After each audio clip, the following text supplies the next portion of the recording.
General pharmacological principles को हम continue करते हैं। ऑलरेडी हमने डेफिनेशंस देख ली है, आगे अब शुरू करते हैं। जनरल फार्माकोलॉजी में एक और टॉपिक इंपॉर्टेंट है, सोर्सेस ऑफ ड्रग्स, कि दवाइयाँ हमको कौन कौन से सोर्सेस से मिलती हैं।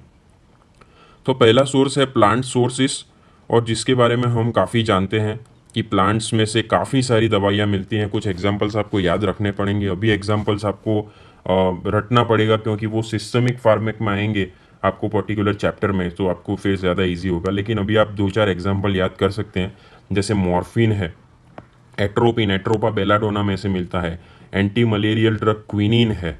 सो ये सब हमें प्लांट डिराइव्ड हम दवाइयाँ बोल सकते हैं। डिगॉक्सिन डिजिटॉक्सिन जो ग्लाइकोसाइड्स हैं, जो हार्ट को पंपिंग के लिए मदद करते हैं, तो ये भी हमें प्लांट सोर्स से मिलते हैं।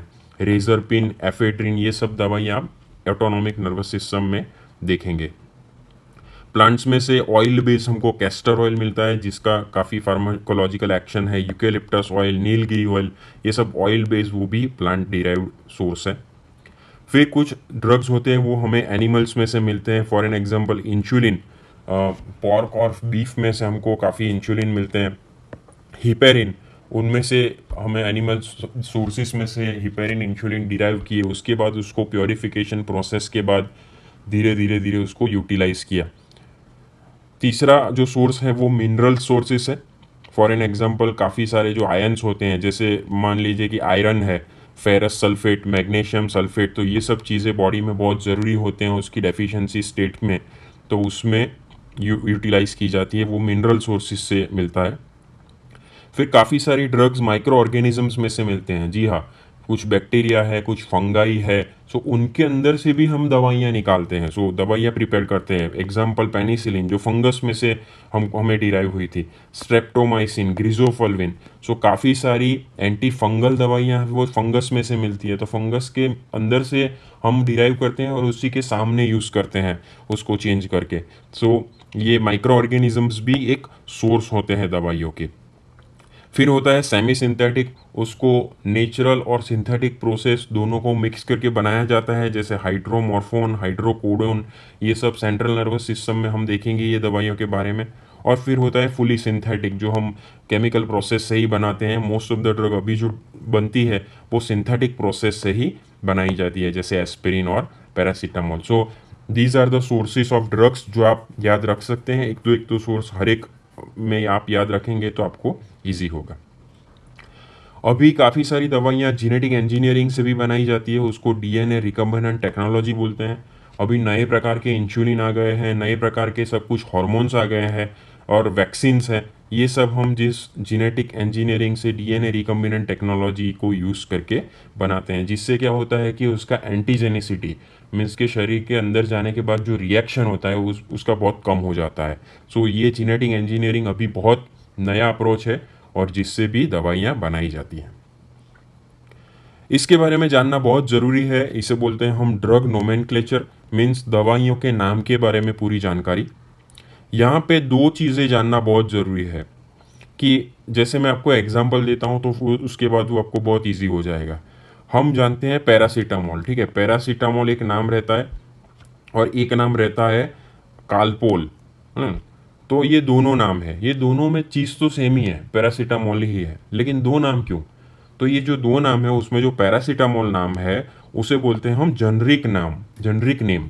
ये जो जनरिक नेम होता है ये पूरे विश्व में सेम ही रहता है। यहाँ पे भी पैरासीटामोल रहता है और यूएसए में भी जाएंगे तो भी पैरासीटामोल हो ही होगा। लेकिन जो पैरासीटामोल बनाने वाली अलग अलग कंपनियां हैं, वो हर एक कंपनी पैरासीटामोल को अपना एक ब्रांड नेम देती है, उसको हम बोलते हैं प्रोप्राइटरी नेम और दी ब्रांड नेम। ठीक है, जैसे मैंने अपनी पैरासीटामोल की दवाई बनाई तो मैं उसको क्रोसिन नाम दूंगा, आपने बनाई तो आप उसको कालपोल नाम दोगे।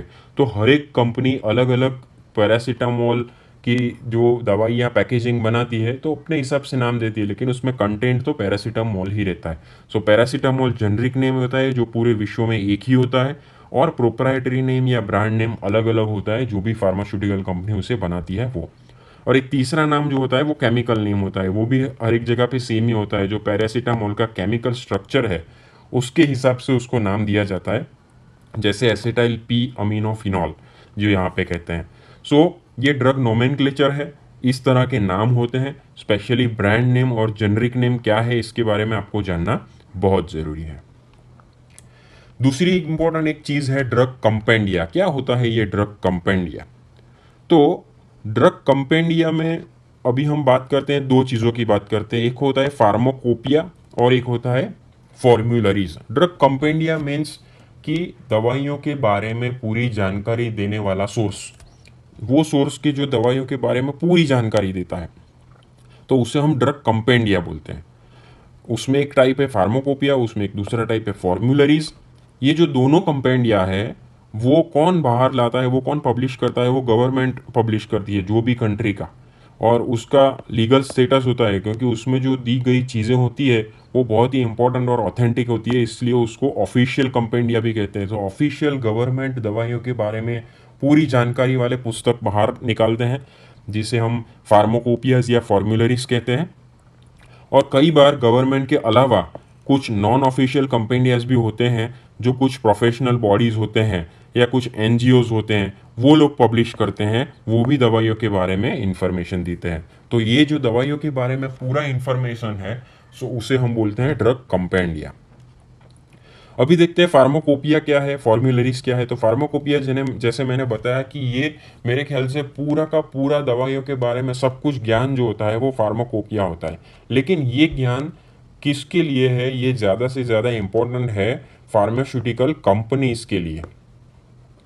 सो फार्मास्यूटिकल कंपनीज जो है उसके लिए फार्माकोपियाज बहुत ज़रूरी है, क्योंकि इसमें दवाइयों का केमिकल स्ट्रक्चर, मोलिकुलर वेट, उसका physical chemical characteristic, solubility, identification and essay method, उसका प्योरिटी कैसे करना है, स्टोरेज कैसे करना है, डोजेज फॉर्म्स कौन कौन से बनाने हैं। सो कंपनी को, एक फार्मास्यूटिकल कंपनी को मैन्युफैक्चरिंग पॉइंट ऑफ व्यू से जो जो भी चीज़ें चाहिए वो पूरी जानकारी ये फार्माकोपियाज में दी जाती है। तो हर एक कंट्री का अपना एक फार्माकोपिया होता है। जैसे इंडिया का होता है आईपी, ब्रिटिश का होता है बीपी, यूरोपियन का होता है ईयूआरपी, यूनाइटेड स्टेट का होता है यूएसपी। सो अब अगर आप कोई भी फॉर्मुलेशन देखेंगे, मीन्स आप कोई भी दवाई घर पे हो, टैबलेट हो, सिरप हो, कुछ भी हो, उसकी लेबल के ऊपर देखेंगे तो वहाँ पे छोटे अक्षरों में लिखा होगा I.P। मीन्स क्या होता है? वो इंडियन फार्माकोपिया है। उसका मतलब ये है कि ये दवाई बनाने में जो सोर्स लगा है, जो जानकारी है, हमने रेफरेंस के तौर पे यूज़ किया है ये इंडियन फार्माकोपिया को। सो मैन्युफैक्चरर्स के लिए और रेगुलेटरी अथॉरिटीज़ के लिए ये बहुत ही इंपॉर्टेंट है। डॉक्टर्स के लिए ये ज़्यादा इंपॉर्टेंट नहीं है फार्माकोपियाज। तो डॉक्टर के लिए इंपॉर्टेंट क्या है? डॉक्टर के लिए इंपॉर्टेंट है फॉर्मूलरीज। ये फॉर्मूलरीज जो होती हैं वो डॉक्टर्स के लिए ज़्यादा इंपॉर्टेंट होती है। क्यों? क्योंकि इसमें जो केमिकल और स्टोरेज, प्योरिफिकेशन, जो दवाई बनाने के बारे में जो जानकारी होती है, ये सब नहीं दी होती है। इसमें दवाई बन जाने के बाद उसको कौन कौन सी कंडीशंस में यूज़ करते हैं, कौन से डोज में, कौन कौन से फॉर्म यूज़ करते हैं, उससे क्या क्या साइड इफ़ेक्ट्स होता है, क्या कॉन्ट्राइंडिकेशंस है, किस किस चीज़ों का ध्यान रखना है, प्रिकॉशंस। तो ये सब चीज़ें के बारे में इंफॉर्मेशन दी होती है फॉर्मूलरीज में। तो अगेन फॉर्मूलरीज भी हर एक गवर्नमेंट अपनी ऑफिशियल कंपेंडिया है वो पब्लिश करती है, और उसके बारे में सब कुछ ऑथेंटिक इन्फॉर्मेशन इसमें दी जाती है। और ये डॉक्टर्स या प्रिस्क्राइबर्स के लिए बहुत ही इंपॉर्टेंट चीज़ है। इसमें नेशनल फॉर्मूलरी ऑफ इंडिया करके आता है, जिसका ये फोटोग्राफ भी दिया हुआ है। उसमें ब्रांड नेम्स और कॉस्ट का इन्वॉल्वमेंट नहीं होता है, क्योंकि ये दवाई के बारे में जानकारी है। इसमें जेनरिक नेम के बारे में दिया होगा, कौन कौन सी फार्मास्यूटिकल कंपनी बनाती है, क्या है उसका प्राइस, वो सब बारे में, उस सब के बारे में उसमें कोई नहीं होगा। ये प्योर एंड प्योर दवाई के बारे में, उसका फार्माकोलॉजी के बारे में पूरा इंफॉर्मेशन दिया होता है। एक दूसरा एक्स्ट्रा फार्माकोपिया है, उसके बोलते हैं हम मार्टिनडिल। ये रेफरेंस बुक भी कहते हैं।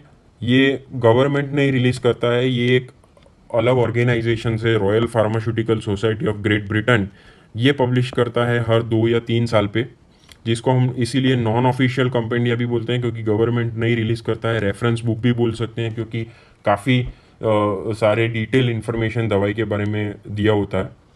अनबायस्ड और ऑथेंटिक इन्फॉर्मेशन होता है। जो जो भी नई दवाई या फार्मास्यूटिकल प्रोडक्ट भी लॉन्च होते हैं वो सब भी इसके अंदर दिए जाते हैं। तो ये भी एक फार्माकोपिया है, आप याद रख सकते हैं, कंपेंडिया है। एक नॉन ऑफिशियल कंपेंडिया दूसरा है फिजिशियन डेस्क रेफरेंस, ये भी आप याद रख सकते हैं। तो कुछ एग्जांपल्स आप ऑफिशियल और नॉन ऑफिशियल कंपेंडियाज के याद रख सकते हैं। नॉन ऑफिशियल कंपेंडिया है फिजिकल डेस्क रेफरेंस और मार्टिनडेल।